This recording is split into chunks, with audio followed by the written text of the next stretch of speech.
Hi guys, I'm Kevin. Welcome to my channel. Today we're going to visit a white spruce seed orchard. All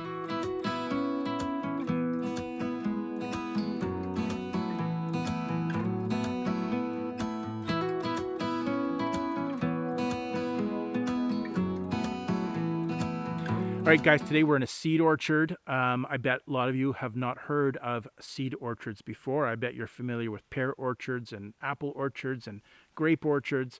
I may have said orchards too many times, but today we are in a white spruce seed orchard. The trees here are fairly old, between 80 and 90 years of age. It's not far from my home. I've been here many times as a student and as a professor to take a look at this place. It is scheduled for harvest sometime in the next 10 years, just because it's getting pretty old and it's no longer serving its purpose as a seed orchard. So let me explain what a seed orchard is. Let me walk you around and show you some of the things I see, and that will be our video.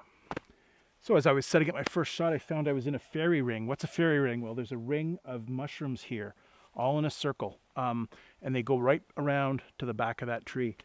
And so what happens is a fungus starts growing. A tree or some wood will start to rot. The fungus will infect it and it'll start growing out and producing flower bodies further and further out each year. And that's what's happening here. This starts over by this tree. On the other side of the tree there's a root with a cluster of mushrooms, and that's the origin of this. So all the roots in this tree are probably affected. The tree behind me here is very old. It has very few needles.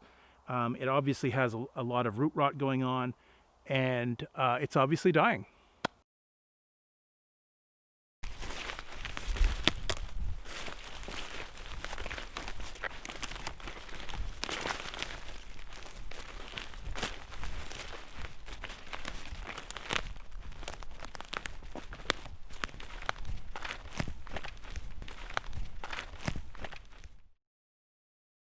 So what is a seed orchard? Well, a seed orchard is a place where you try and grow trees for the purpose of harvesting their seeds later to grow future forests.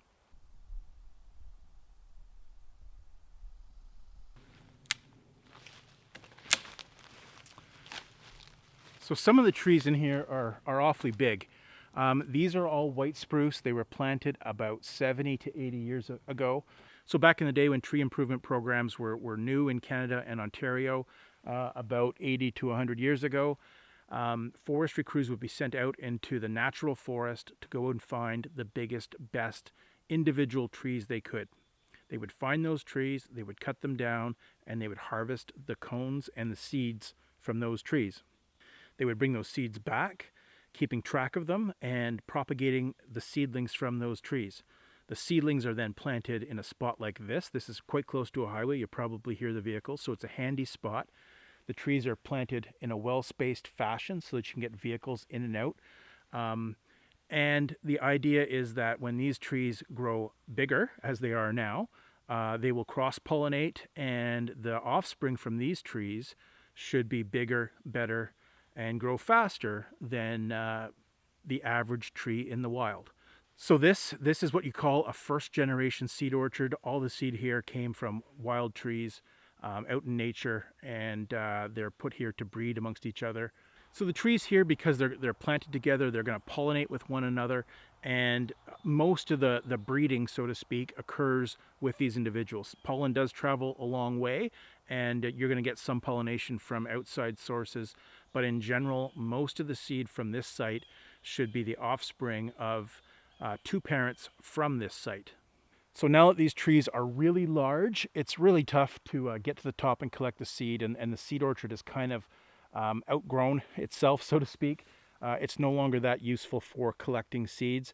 In the first 20 to 40, maybe even 50 years of growth, though, the trees would have been much shorter, and they would have brought trucks in here and ladders and maybe even booms at one point to collect the cones from the tops of the trees.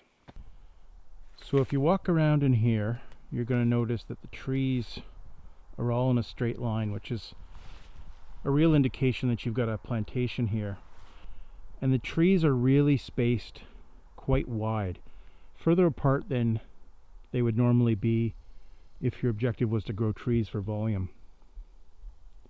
If your objective is to produce saw logs, You want the trees more closely spaced so that the branches self-prune more quickly and you don't get those big knots and that many knots. That's a lot of knots in a tree. Really branchy trees like this one here are not ideal in a sawmill. Each of those branches will form a knot in the wood, and you don't want large knots. You actually want your trees to be more crowded. So occasionally you might hear some vehicles behind me. That's because we're not far from the highway. When you establish a site like this, a seed orchard, this is a big investment. You want to have pretty good access to this. You don't want this to be off in the middle of nowhere. You want to be able to reach this quickly, and this is only about half an hour from Thunder Bay.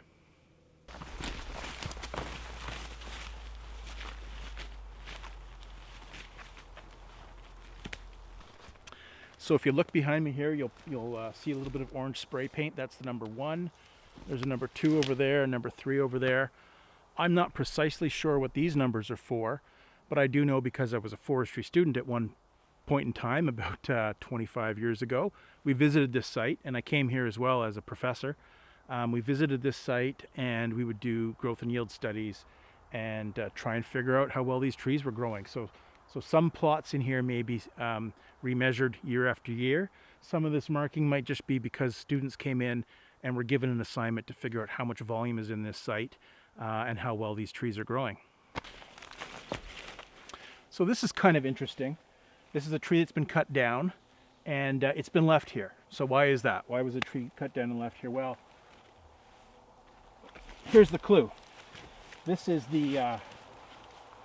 a section of the tree, and if you look, this tree's been cut in very even measurements, and that's so that students can come in. They'll cut the tree down. They will cut even measurements, and they'll take a thin, maybe 1-inch section, what we call a cookie, back to the lab to count the rings and figure out how old the tree is. You can also take different measurements at different parts of the tree to develop volume models for that tree and tree growth. So this tree at this height has about 50 years of growth. This was probably cut down maybe 10 years ago, and it took a few years to get to that height. So my estimate of, just looking at these trees, knowing they're open grown, knowing it's good soil, about 70 to 80 years of age for sure.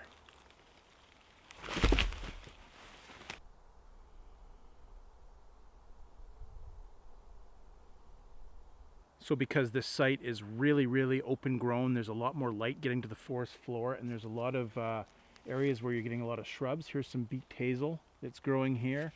There's a little bit of serviceberry over there, and the ground vegetation is really quite thick in places. So that's our visit to a white spruce seed orchard. Thanks a lot for watching, guys. I hope you got something out of this. If you did, please hit like, share, and subscribe because that helps me grow the channel. Thanks a lot. Hope you have a great day.